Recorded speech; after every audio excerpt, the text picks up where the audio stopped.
Sandeep വാര്യർക്കെതിരെ DYFI പരാതി നൽകി. രാഹുൽ മാങ്കൂട്ടത്തിനെതിരായ പീഡന കേസിൽ അതിജീവിതയുടെ പേര് വെളിപ്പെടുത്തിയെന്ന് ആരോപിച്ചാണ് പരാതി. ഡിവൈഎഫ്ഐ പാലക്കാട് ജില്ലാ സെക്രട്ടറി കെ.സി. റിയാസുദ്ദീനാണ് പരാതി നൽകിയത്. സാജിദ് അജ്മൽ വിവരങ്ങൾ നൽകും. സാജിദ്, എന്താണ് ഡിവൈഎഫ്ഐയുടെ പരാതിയുടെ ഉള്ളടക്കം?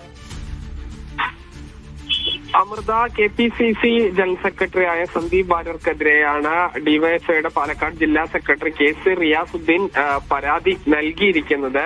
ഈ രാഹുൽ മാങ്കൂട്ടത്തിൽ പീഡിപ്പിക്കപ്പെട്ട അതിജീവിതയുടെ പേര് വെളിപ്പെടുത്തി എന്നുള്ളതാണ് ഈ പരാതിയിൽ പറയുന്നത്. ഈ DGPക്ക് പരാതി നൽകിയിട്ടുണ്ട്. ഈ ഉചിതമായ ശിക്ഷാ നടപടികൾ സ്വീകരിക്കാൻ പോലീസ് നിർദ്ദേശം നൽകണമെന്നാണ് ഈ കത്തിൽ പ്രധാനമായും പറയുന്നത്.